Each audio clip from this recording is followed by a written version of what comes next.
The Karnataka government has set up a 9-member panel to design a separate flag for the state. And if such a proposal is approved, Karnataka would be the second state to have a separate flag after Jammu and Kashmir. Jammu and Kashmir has a separate flag as it enjoys a special status under Article 370 of the Constitution. The move by Congress-led Karnataka government is a sharp departure from the stand of the previous BJP government, which had told the High Court that it refused suggestions for a separate flag.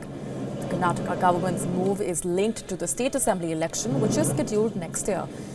Meanwhile, the BJP has scoffed at the proposal of a separate flag. BJP leader and Union Minister D.V. Gowda has said India is one nation and cannot have two flags in one country.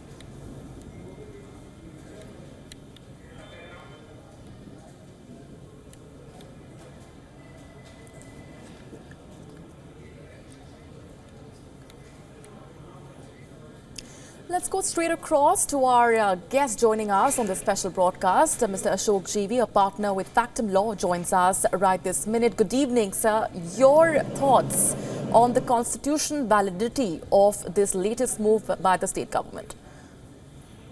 Good evening. See, there's a political angle to this and there is a legal angle to it. Now, so far as the legal angle is concerned, there is no prohibition against a state having its own flag. In fact, if you actually look at it, we have unofficially, Karnataka has always had its own flag since almost 1965. We hoist that flag every time there's a Kannada Rajyotsava celebration. So the constitution does not come in the way of you having your own flag as a state. However, in view of the flag code, the manner in which the flag is adopted and hoisted and utilized must be done in such a way that it does not undermine the national flag itself.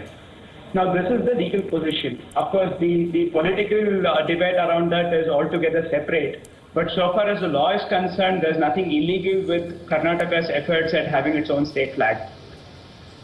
Right, stay with us, please, sir. Also getting in a quick update from our correspondent in Bengaluru, Nischita Verrendra, joining us now on the broadcast. Nischita, hi. Explain to our viewers the impetus for this move. Why did the state government feel the need to come up with this proposal months ahead of the state government, the timing of the state elections, the timing here being extremely crucial?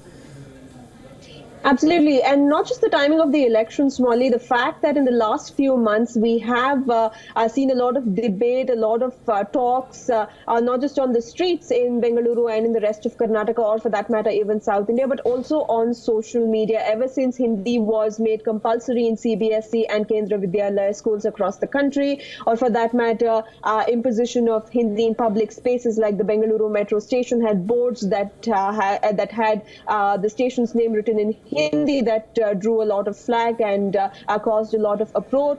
In the backdrop of these developments, and with also Sushma Swaraj going on to state that every single detail in your passport will be written in Hindi now, questions have been raised in the southern part of India as to why Hindi is being imposed on them. And this is something that has almost become a debatable topic in Bengaluru, and it is extremely active on social media, as I mentioned.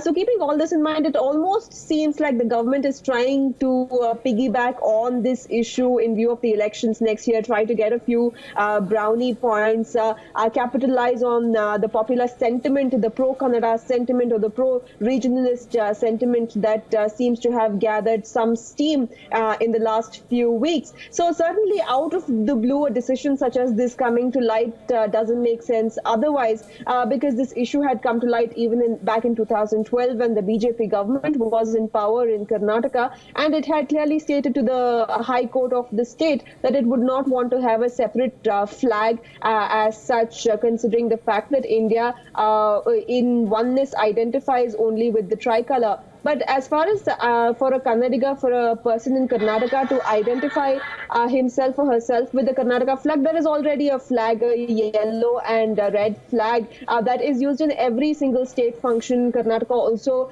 rejoices Kannada Rajyotsava on the 1st of November. Celebrations go on all through the month of November every year. So there is already a flag. It is freely used. No one stops you from using. So why stir the hornet's nest by making it official and probably even setting the wrong precedent? Okay, Nischita, also, have you had a chance to speak to people on the ground? How close to their hearts is this sentiment really, as the government is trying to portray?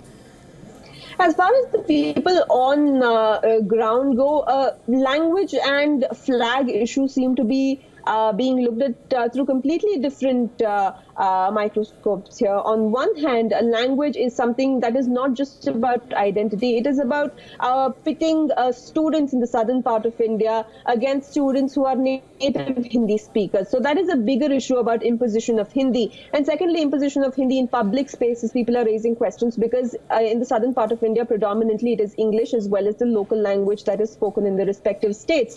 So language is looked at as a whole different argument, a whole different debate. So bringing in an issue like the flag is something that is almost seen as unnecessary. Yes, I did interact with a few people on ground, whether it is professionals or whether it is young students, and many of them do not seem to identify themselves with the need for an official flag for the state of Karnataka, because there is already an unofficial one and there is no restriction as such for its usage as and when needed. Nischita, we're completely running out of time, but I do want to ask you this. Could the fact that this comes just months ahead of the state elections be actually the reason why the government is coming up with this move? Could this just remain on paper and be a political gimmick as the opposition is trying to portray it to be? The Karnataka government has been involved in a few controversies that it would not have wanted to be involved in. For example, the entire Rupa incident, or for that matter, the steel flyover case that brought Bengalurians in thousands on the streets of the city, opposing the government's move to have an extremely expensive flyover that will also lead to several trees being sacrificed.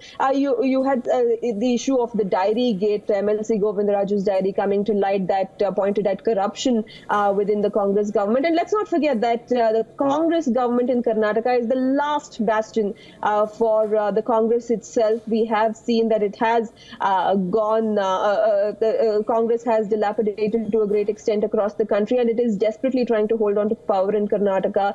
The term is almost over. In the beginning of next year, elections will be held, and the BJP is doing all it can to attack the government in every sphere possible. Today, too, you had B.S. Yediyurappa, the state president of the BJP, go on to state that to shift focus from the Mahadayi river issue, which is the drinking water issue of North Karnataka, where they are requesting for water from Mahadayi river to be diverted to the northern parts of Karnataka.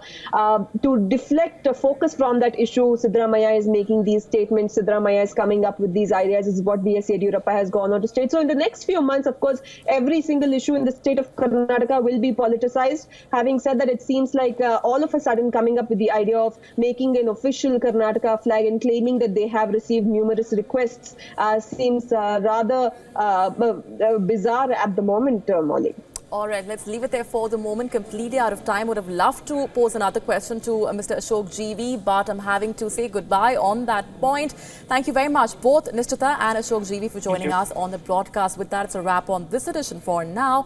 But of course, a host of other issues to be discussed in our later editions. With that, we're taking a very short break. WION Sports comes up next. Stay with us.